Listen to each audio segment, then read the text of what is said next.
Hello everyone, आप सभी का सैंपल पेपर सॉल्यूशन की वीडियो नंबर 2 में हार्दिक स्वागत है। लास्ट वीडियो में मैंने आपको पार्ट ए का सेक्शन 1 सॉल्व करवाया था। आज मैं आपको पार्ट ए का सेक्शन 2 सॉल्व करवा रहा हूँ। फर्स्ट पार्ट अगर आपने नहीं देखा है तो डिस्क्रिप्शन में लिंक दिया हुआ है, आप डायरेक्ट वहां जाकर फर्स्ट पार्ट को देख सकते हैं। आइए हम स्टार्ट करते हैं पार्ट नंबर 2 फटाफट तेजी से। आप लोग पहले वीडियो को अपने फ्रेंड्स ग्रुप में शेयर कर दो, बहुत मजा आने वाला है। पूरी की पूरी वीडियो में हम केस स्टडी बेस्ड वाले क्वेश्चन करने वाले हैं। सो आओ स्टार्ट करते हैं आज की वीडियो। चलिए देखिए, सेक्शन 2 जो है वो हमारा completely case study based question का है। आपको इस सेक्शन के अंदर दो क्वेश्चन दिए जाएंगे। इन दो क्वेश्चन के सब पार्ट्स रहेंगे 5 और 5, यानी कि सेक्शन 2 में टोटल 10 क्वेश्चन रहने वाले हैं। हमें इन 10 क्वेश्चन में से टोटल 8 क्वेश्चन अटेम्प्ट करने हैं। 17 के 5 पार्ट्स हैं, उनमें से 4 करने हैं। 18 के 5 पार्ट्स हैं, उनमें से 4 करने हैं। आइए स्टार्ट करते हैं क्वेश्चन 17। देखो क्वेश्चन 17 जो है ये आपका चैप्टर नंबर 6 से लिया गया है। चैप्टर नंबर 6 में भी आपने लास्ट में पढ़ा होगा मैक्सिमा और मिनिमा। तो मैक्सिमा मिनिमा से प्रॉब्लम उठाई गई है, जरा ध्यान से देखिएगा क्वेश्चन क्या कह रहा है। एक आर्किटेक्ट ने मल्टीनेशनल कंपनी के लिए बिल्डिंग का डिजाइन बनाया है, और बिल्डिंग के डिजाइन का जो फ्लोर है वो कुछ इस तरह से बनाया गया है। रेक्टेंगल के आजू बाजू में दो सेमी सर्कल लगा दिए गए हैं, और इसका टोटल पेरीमीटर बोला जा रहा है 200 मीटर है। डायमेंशंस आपको लिख के दे रखी हैं। रेक्टेंगल की लेंथ x मीटर, रेक्टेंगल की विड्थ जो है वो y मीटर है। विड्थ का हाफ कर देंगे तो वो हमारे सेमी सर्कल की रेडियस बन जाएगी, डेट इज y/2। इनके ऊपर हमें क्वेश्चन सोल्व करने हैं। जरा देखो यहाँ पे फर्स्ट पार्ट कहता है x और y के बीच में जो इक्वेशन बनेगी वो बताओ। देखो कैसे बनाएंगे।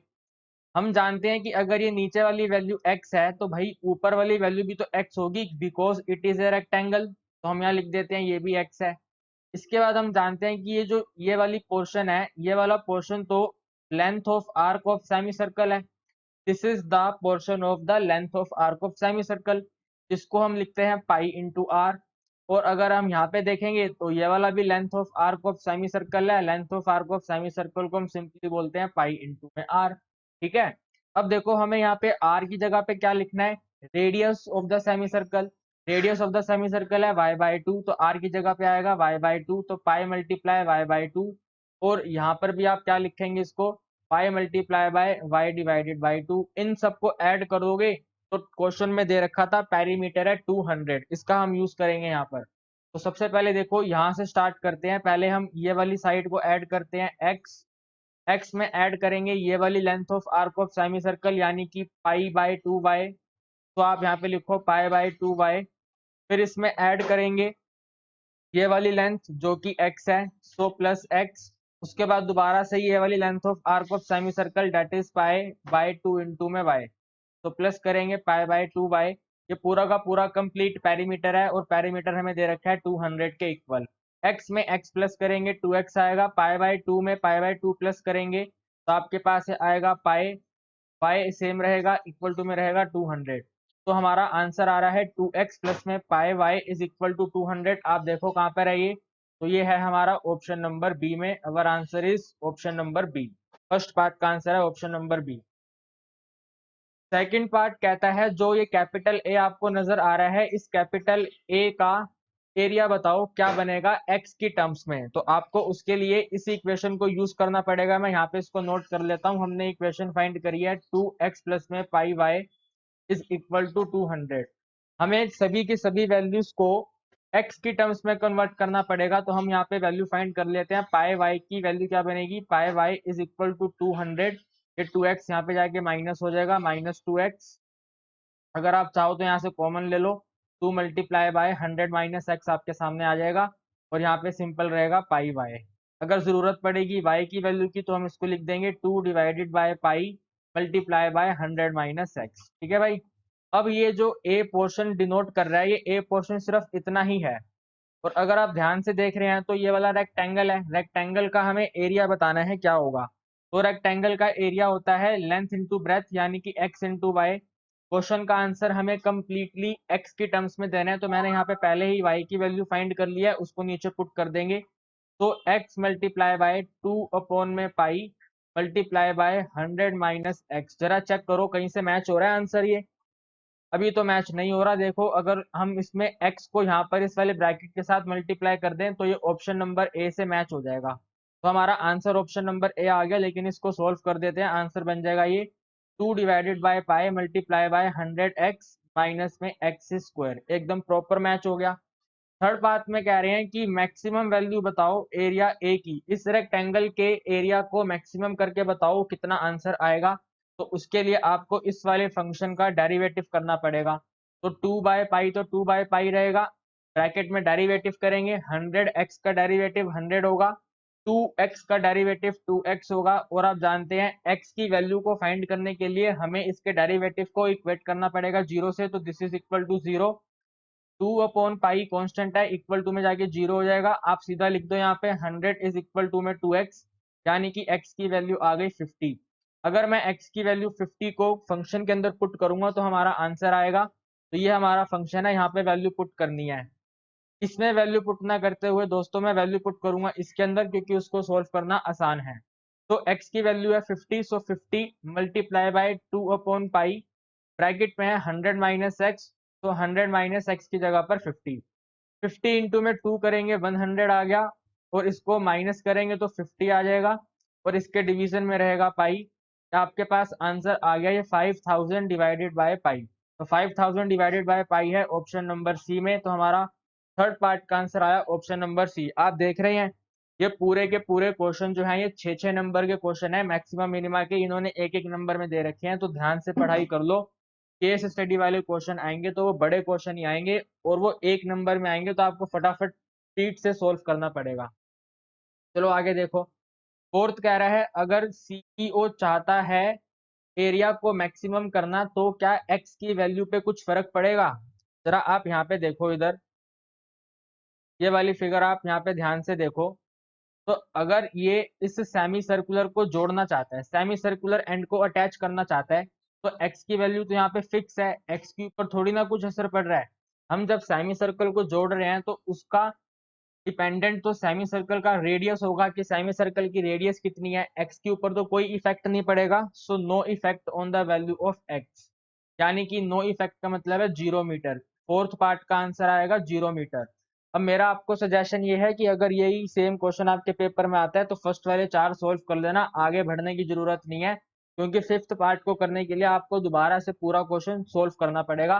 क्योंकि फिफ्थ पार्ट कह रहा है कि एक्स्ट्रा एरिया जनरेटेड बताओ कितना है।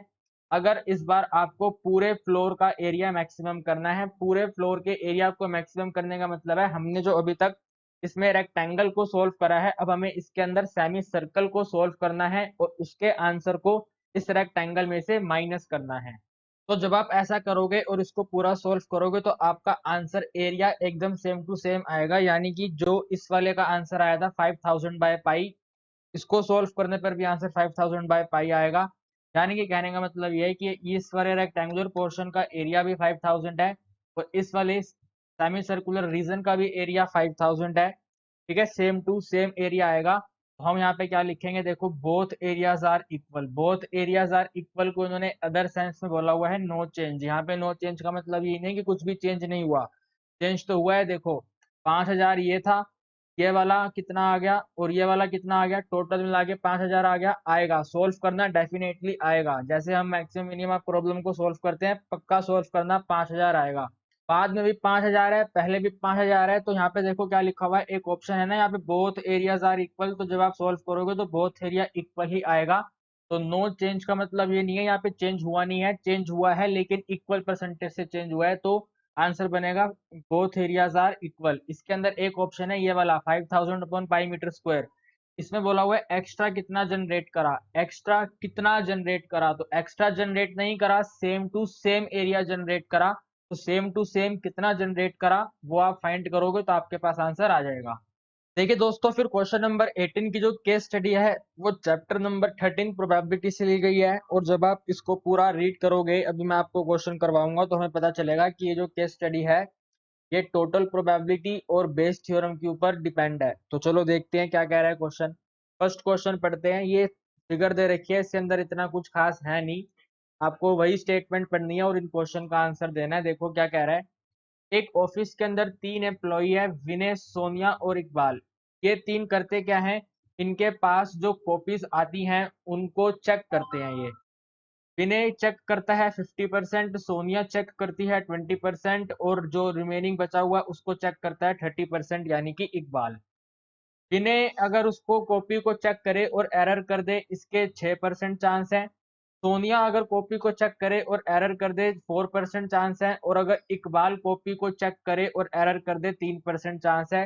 तो देखो हमें इसके फर्स्ट पार्ट में बताना है कंडीशनल प्रोबेबिलिटी की एरर हुआ है और वो एरर किया है सोनिया ने। का मतलब यह है कि सोनिया ने फॉर्म को प्रोसेस करा और प्रोसेस करने के बाद सोनिया से एरर हो गया, तो सोनिया का एरर रेट कितना है वो हमें बताना है।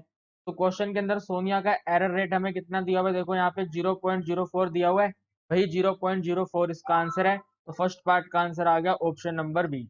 अगर क्वेश्चन कहता कि विजय का बताओ, सॉरी विनय का बताओ, तो उसका एरर रेट कितना है 0.06। इकबाल का बताओ तो उसका एरर रेट कितना है 0.03।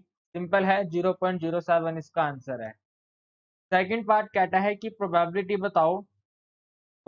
बताओ अगर सोनिया ने फॉर्म को प्रोसेस करा और प्रोसेस करने के बाद उसको एरर कर दिया, तो सोनिया कितने परसेंट फॉर्म को प्रोसेस कर रही है चेक करो पहले। 20%। 20% का मतलब है 0.2 मल्टीप्लाई बाय सोनिया का एरर रेट कितना है, तो सोनिया का एरर रेट है 0.04। तो यहाँ पे मल्टीप्लाई करो 0.04, इन दोनों का मल्टीप्लीकेशन आपके पास आएगा 0.008। तो 0.008 है हमारा ऑप्शन नंबर सी। एकदम सिंपल है भाई, कोई दिक्कत वाली बात नहीं है। सोनिया ने कितने फॉर्म प्रोसेस करे हैं 20% यानी कि 0.2 का एरर रेट कितना है 0.04 मल्टीप्लाई करेंगे 0.008। थर्ड क्वेश्चन कह रहा है टोटल प्रोबेबिलिटी बताइए एरर करने की। टोटल प्रोबेबिलिटी बतानी है एरर करने की, तो पहले आप यहाँ पे लिख लीजिए विनय, यहाँ पे लिख लीजिए सोनिया और यहाँ पे लिख लीजिए इकबाल। पहले आप यहाँ पे लिखो इन्होंने कितने परसेंट फॉर्म को प्रोसेस करा, तो विनय ने 50% करे हैं 0.5। ये सोनिया है, सोनिया ने 20% करे हैं 0.2। ये इकबाल है, इकबाल ने 3% 30% करे हैं 0.3।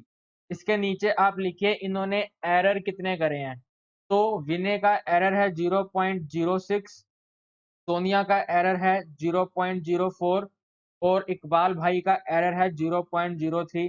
इन तीनों को यहाँ पर मल्टीप्लाई करें आप, जब इसको मल्टीप्लाई करेंगे तो 5 6 30 बनेगा, यानी कि 0.30 बनेगा। 5 6 30, 3 के बाद पॉइंट लगाना है तो 03 ही आएगा।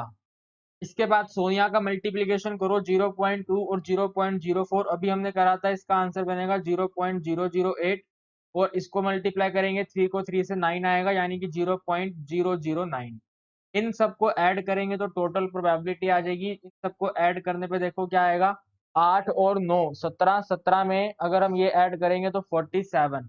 तो 0.047 हमारा आंसर आ गया। चेक कर लो 0.047 कहाँ पर है, तो 0.047 है ऑप्शन नंबर बी में। आप सोच रहे होंगे कि मैंने यहाँ पे इसका ऑप्शन डी नहीं लिखा हुआ, क्योंकि मुझे मालूम है कि इसका ऑप्शन नंबर डी आंसर नहीं था, इसलिए मैंने उसको यहाँ पर नहीं लिखा। ऑप्शन बी करेक्ट आंसर है। टोटल प्रोबेबिलिटी फाइंड करनी थी, 0.047 करेक्ट आंसर है। सर क्या हम इसको ऐसे सोल्व करेंगे? मेरे भाई अगर आप इसको मन में सोल्व कर सकते हो तो मन में सोल्व कर लेना, पेपर में इतना लिखना थोड़ी है, 1 नंबर का क्वेश्चन है जस्ट ये, ठीक है। तो एकदम चिंता मत करो, एकदम सही बताया है, 0.047 करेक्ट आंसर है। फोर्थ कहता है भैया मैनेजर क्या चाह रहा है, कंपनी का मैनेजर चाह रहा है क्वालिटी को चेक करना। ठीक है भाई, क्वालिटी चेक करो। इंस्पेक्शन के दौरान उसने क्या करा, एक फॉर्म को सिलेक्ट करा। फॉर्म को सिलेक्ट करने के बाद उसने ये देखा कि उसमें एरर है। फॉर्म को सिलेक्ट करने के बाद उस फॉर्म में एरर है, तो हमें बताना है वो प्रोबेबिलिटी जो विनय ने फॉर्म प्रोसेस नहीं करा। यार मुझे बताओ, अगर विनय ने फॉर्म को प्रोसेस नहीं करा तो किसने करा? तीन ही बंदे हैं, विनय है, सोनिया है, इकबाल है। अगर विनय ने नहीं करा तो सोनिया और इकबाल ने करा होगा। हम यहाँ पे फाइंड करेंगे सोनिया का आंसर क्या आएगा, यहाँ पे फाइंड करेंगे इकबाल का आंसर क्या आएगा, दोनों को ऐड करेंगे आंसर आ जाएगा। ठीक है, विनय नहीं नहीं करा इसका मतलब है सोनिया या फिर इकबाल ने करा।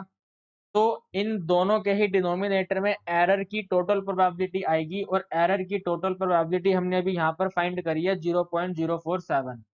आप यहाँ पे लिखो 0.047 और इसके नीचे भी आप यहाँ पे लिख दो 0.047। सोनिया का एरर रेट और प्रोसेस का मल्टीप्लीकेशन कितना है, इसके पीछे की हेल्प ले लेते हैं। इनका मल्टीप्लीकेशन सोनिया का एरर रेट प्लस में फॉर्म प्रोसेस दिखाता है और इनका मल्टीप्लीकेशन इकबाल का एरर रेट और मल्टीप्लीकेशन दिखाता है, यानी कि एक ये 0.008 और एक ये 0.009। तो सोनिया का आंसर है 0.008 और इकबाल का आंसर है 0.009। इन दोनों को फटाफट से स्पीड से ऐड कर दो तो आंसर बन जाएगा 0.017 अपॉन में 0.047। डेसिमल पॉइंट रिमूव कर दो, 17 अपॉन में 47 आंसर आ जाएगा। 17 अपॉन 47 है हमारा ऑप्शन नंबर डी में। मेरे भाई मैं आपको बार बार कह रहा हूँ कि क्वेश्चन है 1 नंबर का, 4 नंबर का क्वेश्चन नहीं है कि आप इसके अंदर पूरी की पूरी स्टेटमेंट लिख के दिखाओगे कि E1 ये है, E2 ये है, E3 ये है, ए ये है। मजे नहीं लेने क्वेश्चन के साथ भाई, क्वेश्चन को सोल्व करना है। समझो मेरी बात को यार, दोबारा वीडियो को देख लेना, लेकिन इस चीज को समझो। 1 नंबर का क्वेश्चन है, 4 नंबर के क्वेश्चन को 1 में दे रखा है, तो इसी तरह से फटाफट सोल्व करेंगे, मजे नहीं लेंगे। ठीक है, वैसे तो हम 5 में से 4 सोल्व कर चुके हैं, पांचवा भी देख लेते हैं क्या कह रहे हैं। पांचवा कह रहा है भैया, अगर एक ए इवेंट है, देखो यहाँ पे पूरा आपको सोल्व करवाना चाह रहा है। एक ए इवेंट है जिसने कमिट कर दिया एरर, और इसके बाद E1 E2 E3 इवेंट है कि विनय, सोनिया और इकबाल ने कितने फ्रॉम प्रोसेस करे। तो आपको ये वाला आंसर बताना है क्या बनेगा। मैं आपको इसको ओपन करना बता देता हूँ कैसे ओपन होगा। देखो, आई की वैल्यू को 1 से 3 तक ओपन करना है, आई यानी कि ये वाला। तो यहाँ पे ऐसे बनेगा, पहले 1 डालेंगे, E1 गिवन डैट ए, फिर इसमें प्लस करेंगे, 2 पुट करेंगे तो E2 गिवन डैट ए, फिर इसमें प्लस करेंगे, प्रोबेबिलिटी ऑफ आई की जगह पर लास्ट नंबर 3 पुट करेंगे, E3 गिवन डैट ए। अच्छा, ये E1 गिवन डैट ए क्या है? विनय की प्रोबेबिलिटी को शो कर रहा है। E2 ए क्या है? बेस थ्योरम शो कर रहा है सोनिया की प्रोबेबिलिटी को। और ये E3 ए क्या है? बेस थ्योरम शो कर रहा है इकबाल की प्रोबेबिलिटी को। हमारे क्वेश्चन में टोटल 3 स्टूडेंट हैं, 3 बच्चे हैं, जो भी हैं वो 3 बंदे हैं, 3 एम्प्लॉई हैं। उन्हीं तीनों की प्रोबेबिलिटी आपसे फाइंड करवाना चाह रहा है। तो क्यों फाइंड करेंगे हम इनकी प्रोबेबिलिटी? हम जानते हैं कि सम ऑफ टोटल प्रोबेबिलिटी 1 होता है। तो इसका भी आंसर क्या होगा मेरे दोस्त? 1 होगा। फिर भी अगर आप ज्यादा मजे लेने चाहते हो तो आप यहाँ से मजे ले सकते हो। ठीक है, ये वाला हमने आंसर फाइंड करा हुआ है 0.17/17। ये वाला आंसर तो आया हुआ है। इसके अंदर आप विनय वाली प्रोबेबिलिटी और ऐड कर दो तो 47/47 आ जाएगा, यानी कि टोटल आंसर 1 हो जाएगा। सिंपल सी बात है। तो मेरे दोस्तों, आज हमने आपके साथ सेक्शन 2 को अच्छे से कंप्लीट कर लिया है। आपको एक एक क्वेश्चन मैंने ध्यान से समझाया है, अच्छे से समझाया है। जिस तरह से आपको एक्सप्लेन करा है मेरे दोस्त, इसी तरह से पेपर में करना। यूपीएससी ने 4-4 नंबर के क्वेश्चन, 6-6 नंबर के क्वेश्चन 1 नंबर में दे रखे हैं, तो पूरा वहां पर अंग्रेज बनने की जरूरत नहीं है। फटाफट से सोल्व करके आंसर टिक कर देना मेरे भाई। और अगर आपको क्वेश्चंस अच्छे लगे हैं, या फिर आप केस स्टडी वाले क्वेश्चन और सोल्व करवाना चाहते हो और इनकी प्रैक्टिस करना चाहते हो, तो कमेंट करके बता देना कि यस सर, हमें इन तरह के क्वेश्चंस की प्रैक्टिस करवा दो। डेफिनेटली आपको इस तरह के क्वेश्चंस की प्रैक्टिस करवाऊंगा। तो अब हम आपसे मिलेंगे नेक्स्ट वीडियो के अंदर, और उस वीडियो में हम डिस्कस करेंगे सेक्शन 3, यानी कि नेक्स्ट वीडियो से हमारा पार्ट बी स्टार्ट हो जाएगा। पार्ट बी में 3 सेक्शन है, 3, 4, 5। तो बहुत जल्द आपके सामने पार्ट 3 वाली वीडियो आएगी। आप वेट करिए, हमारे साथ जुड़े रहिए। Till then bye bye, good night, take care.